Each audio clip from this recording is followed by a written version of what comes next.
cukup dalam ibadah. Karena kalimat amin itu di dalam Al-Quran diletakkan setelah kalimat iyyaka na'budu wa iyyaka nasta'in ihdinas siratal mustaqim dan seterusnya ayat. Yang paling mendasar dalam kalimat di Al-Fatihah yang ditutup dengan amin ini, letaknya kata para ulama tafsir, rahasia utamanya ada di kalimat iyyaka na'budu wa iyyaka nasta'in.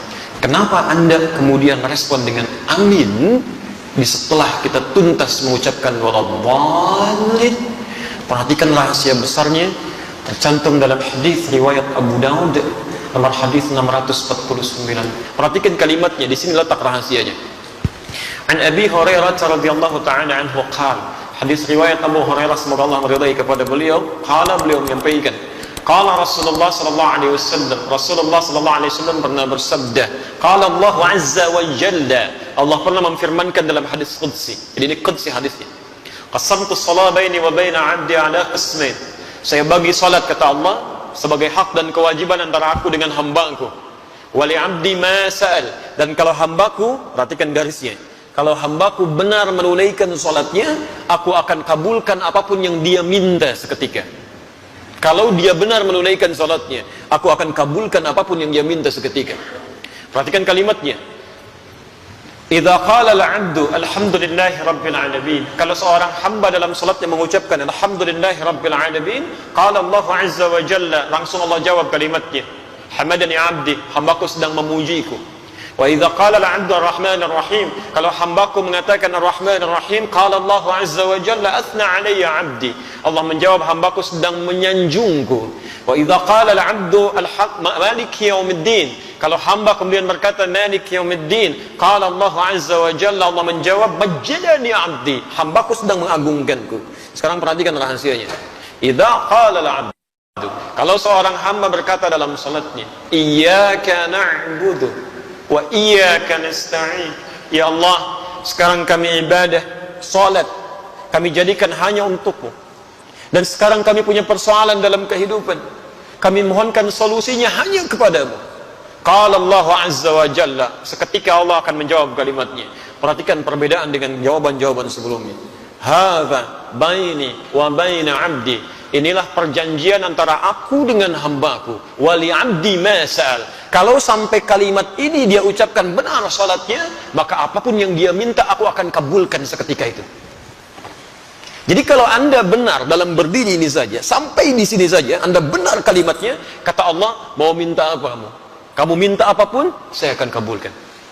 Karena itulah sejak dulu para nabi dan rasul sebelum masa Nabi Muhammad SAW, setiap kali mereka menunaikan salat itu akan selalu menyampaikan doa-doa dalam hajat kehidupannya. Sebelum kita sudah ada nabi yang salat, cuma caranya kita lebih sempurna, sampai dengan sujud dan salam. Dulu Masya Allah, Nabi Zakaria salat, Quran surah ketiga Ali Imran ayat 38-39, posisi paling kanan sebelah atas. Ya Masya Allah, Nabi Isa salat, Quran surah 19 dari ayat 31 nya, posisi paling kanan di pertengahan. Nabi Ismail bahkan ya, kakek Nabi Muhammad SAW ke-29 salat dan memerintahkan keluarganya untuk salat, Quran surah 19 di ayat 55 nya. Di semuanya salat. Nabi Musa salat, Nabi Ibrahim salat, semua salat. Jadi kalau Anda urutkan dari Nabi Muhammad SAW sampai Nabi Adam, mereka pun salat dengan cara yang berbeda dengan kita, dan kita lebih sempurna. Muhammad bin Abdullah bin Abdul Muttalib bin Hashim bin Abdul Manaf bin Qusay bin Murrah bin Kilab bin Ka'b bin Ghalib bin Fihr bin Malik bin Nadar bin Kinana bin Khuzaimah bin Mudrika bin Ilyas alaihi salam bin Nizar bin Mudar bin Ma'ad bin Adnan bin Addi bin Adri bin Muqawwam bin Nahur bin Tarih bin Ya'rub bin Yasjub bin Nabit bin Ismail alaihi salam bin Ibrahim alaihi salam bin Adhar bin Nahur bin Abir bin Kinan bin Arfakhshad bin Sam bin Nuh alaihi salam bin Mihlail bin Matushada bin Kinan bin Anwas bin Thith bin Adam alaihi salam. Nabi Muhammad sallallahu alaihi wasallam sampai ke atasnya semua salat. Perhatikan apa yang paling hebat terjadi. Pernah dulu ada dua orang menikah, setelah berumah tangga ternyata secara medis divonis tidak mungkin punya keturunan. Suaminya rambutnya sudah memutih, fisiknya sudah letih, istrinya divonis secara klinis menopause dan mandul. Secara medis mustahil. Maka apa yang terjadi? Perhatikan kaidah Qurannya, ini manhaj untuk kita semua. Quran surah ketiga Ali Imran ayat 38, posisi paling kanan sebelah atas. Hunalika da'a Zakaria rabbah. Di mihrabnya kemudian Nabi Zakaria yang mengalami peristiwa tadi, ya, yang saya sebutkan, rambut memutih, fisiknya sudah letih, dengan kondisi isinya ada di Quran surah 19 Maryam, dari ayat keduanya sampai dengan ayat ke-10 nya, posisi paling kanan dari atas sampai bawah. Kemudian setelah semua mengatakan mustahil punya keturunan, apa yang dilakukan? Nabi Zakaria meninggalkan pendapat manusia, langsung bermohon kepada Allah yang tanpa batas. Maka masuk ke mihrabnya bermohon. Qala rabbi habli min ladunka dzurriyyatan thayyibah innaka sami'ud du'a. Ya Allah, semua mengatakan mustahil saya punya keturunan. Saya hanya bermohon sekarang hanya kepadamu ya Allah, yang tidak punya batas dalam kekuasaannya. Engkau pasti dengar doa saya. Kalau pada yang maha mendengar saja belum dikabulkan, pada siapa lagi saya mesti minta ya Allah? Ini rumus dalam Al-Quran. Kalau Anda sedang punya persoalan dalam kehidupan, jangan putus asa. Kalau semua makhluk mengatakan mustahil, mengangkat tangannya dan mereka menyerah, itu tanda pertama dari Allah supaya Anda meninggalkan pendapat makhluk, langsung memohon kepada Allah Subhanahu wa ta'ala. Isyaratnya ditemukan di Quran karena Allah ingin memberikan langsung kepada Anda tanpa melalui perantara yang lainnya. Kalau dengan sudah diberikan seperti itu belum mampu mendekatkan Anda kepada Allah, Anda mesti diberikan seperti apa lagi? Sehat belum bisa mendekat kepada Allah. Mata bisa melihat, belum bisa menggunakan untuk melihat yang baik-baik. Diberikan sakit belum ingat Allah juga. Anda mesti bagaimana lagi supaya ingat Allah? Ada anak orang matanya nggak bisa lihat, cuman usianya 4 tahun, ada yang 5 tahun, mata buta, masih mau menghafal Quran, sampai hafal Quran. Muaz namanya. Anda 40 tahun, 50 tahun, matanya sehat, masih bisa melihat sampai hari ini. Kalau dengan seperti itu belum mampu melihat isi Quran saja, mesti dengan cara apa lagi dimotivasi supaya mau meningkatkan ibadah? Tayyib, ketika bermohon itu apa yang dilakukan? Ternyata bukan bermohon biasa, ditunaikan dalam keadaan sholat, masih berdiri sholatnya. Berdiri dalam bahasa Arab disebut qa'im, qa'im. Sedang sholat yusalli. Perhatikan, begitu memohon kepada Allah dalam salatnya, seketika turun malaikat dan kalimatnya menggunakan fa, fanadatul malaikat. Ada yang menggunakan waw, ada yang menggunakan thumma, ada yang menggunakan fa. Itu berbeda. Saya katakan dhahaba Muhammad ila jami'il jihad wa Ali. Muhammad datang ke Masjid Al-Jihad dan Ali. Kalau menggunakan waw itu Muhammad datang, Ali nyusul. Kalau kalimatnya menggunakan thumma, maka ada jarak yang cukup panjang. Muhammad sudah pergi, 1 jam kemudian Ali baru datang. Tapi kalau menggunakan Ali, maka ketika Muhammad berangkat, Ali berangkat. Allahu Akbar. Begitu selesai doanya menggunakan fanadatul malaika. Selesai doa, belum selesai salatnya. Selesai doa, tiba-tiba turun malaikat. Wa huwa qa'imun yusalli fil mihrab. Sedangkan beliau masih berdiri dalam salatnya, masih berdiri, belum selesai salatnya. Saat dalam keadaan berdiri ini apa yang disampaikan? Annallaha yubashshiruka bi Yahya. Allah kasih kabar gembira, Anda akan punya anak. Namanya langsung dari Allah, Yahya. Artinya hidup. Yang mustahil menurut manusia, lahir dari rahim seorang perempuan yang monofos dan mandul bayi yang hidup, kata Allah tidak ada yang mustahil. Dan terlahir dalam keadaan sehat menjadi nabi setelah itu. Taat menunaikan salat. Nabi Zakaria berdiri dulu, salat, memohon, dikabulkan. Dengan keistimewaan Nabi Muhammad SAW, Nabi Muhammad dan umatnya bahkan sebelum berdiri sholat ditunggu oleh Allah, mau minta apa? Nabi Zakaria berdiri dulu sholat, minta, dikabulkan. Umatnya Nabi Muhammad sebelum sholat ditunggu oleh Allah, mau minta apa? Turun Quran surah kedua Al-Baqarah ayat 45 sampai 46, posisi paling kanan, pertengahan agak sedikit ke bawah. Perhatikan kalimatnya, wasta'inu bis sabri was salah. Wasta'inu, sigatnya amr, bentuk perintah. Dan jika Anda memiliki persoalan dalam kehidupan, perhatikan cara menerjemahkannya.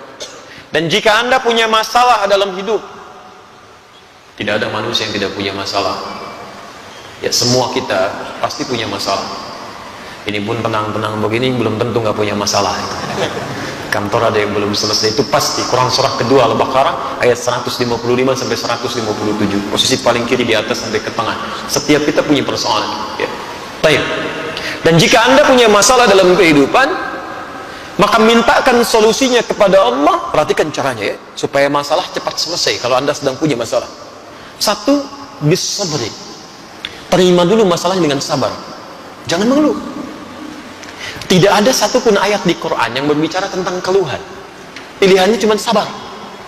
Diterima dengan sabar. Dengan kesabaran itu nanti bimbingan Allah turun.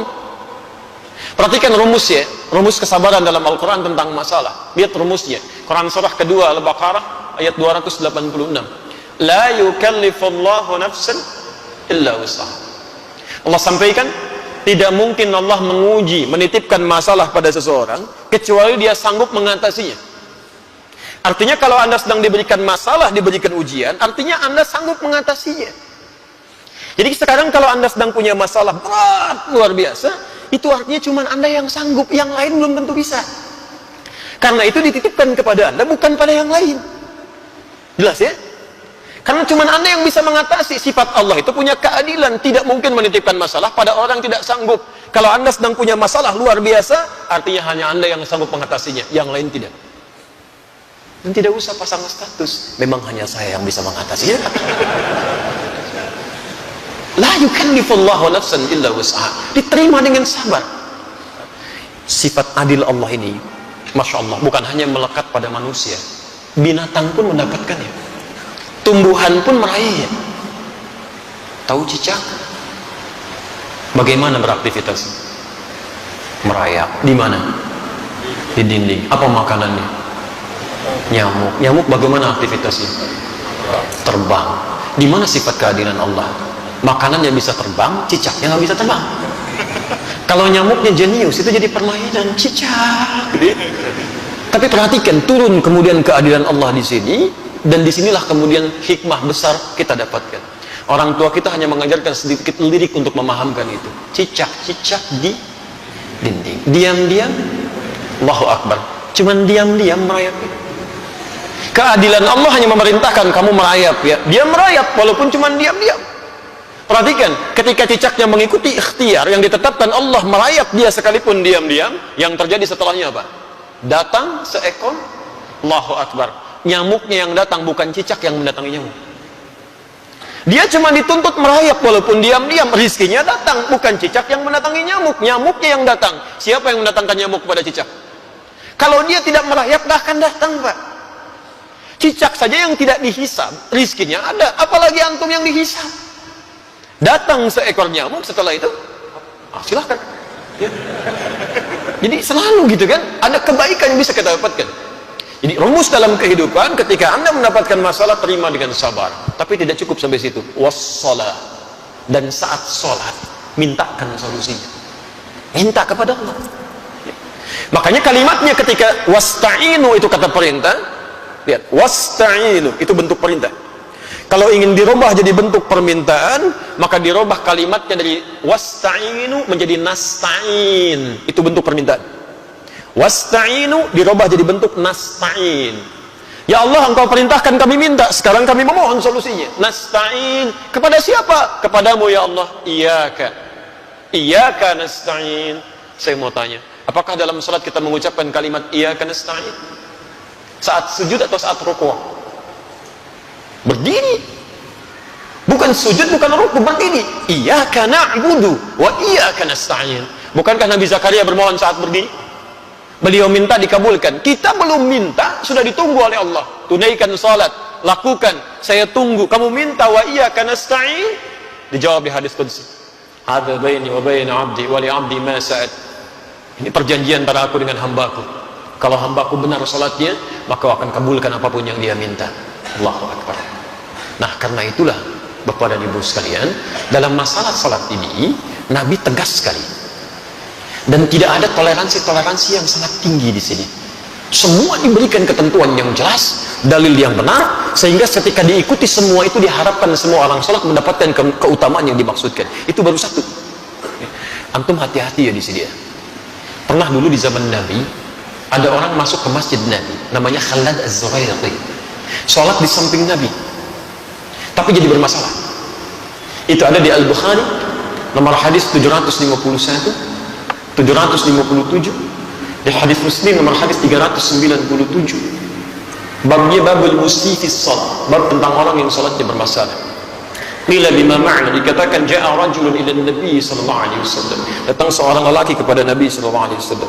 Fadakhala ila al-Masjid an-Nabawi, maka masuk ke Masjid Nabi. Fa shalla bi janbin Nabi sallallahu alaihi wasallam. Maka salat di samping Nabi sallallahu alaihi wasallam.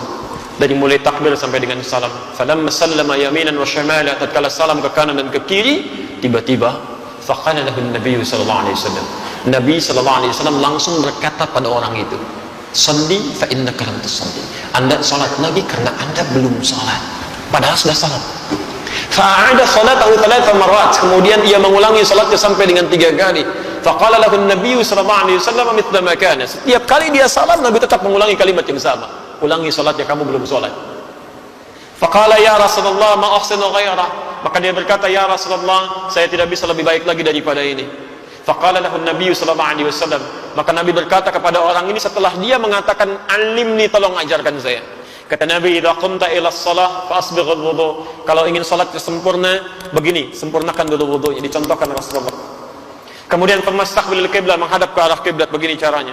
Diatur dari mulai berdirinya, merapatkan safnya sampai dengan kemudian bertakbir sampai salamnya. Setelah selesai itulah kita mendengar kalimat sampai hari ini, "Shallu kama ra'aitumuni usalli." Al-Bukhari nomor hadis 651. Salatlah kalian persis seperti melihat saya ini salat. Nah, ternyata praktek Nabi ini meminta kita salat seperti pernah melihat Nabi salat. Dulu sahabat melihat dan mengajarkan pada generasi setelahnya, bukan ingin membebani kita salat, tapi supaya salat kita benar. Dengan benarnya salat itu, manfaat salat bisa kita dapatkan dalam kehidupan. Minimal doa kita bisa dijawab oleh Allah. Bukankah dalam semua gerakan salat ada doanya? Ruku ada doanya, sujud ada doanya, duduk di antara 2 sujud 7 permintaan, ada yang minta rezeki, ada yang minta rahmat, ada yang minta ampunan, ada yang minta perlindungan, Rabbighfirli warhamni wajburni warfa'ni, dan seterusnya. Subhanallah. Jadi ada kebaikan di situ. Itu baru 1, belum 4 yang lainnya. Karena Allah menjamin ada 5 kebaikan yang diberikan pada orang yang sholatnya benar, yang tidak akan pernah diberikan pada yang tidak sholat, atau bahkan orang sholat tapi sholatnya tidak seperti yang diinginkan oleh Al-Quran dan dituntun oleh Rasulullah SAW. Baik.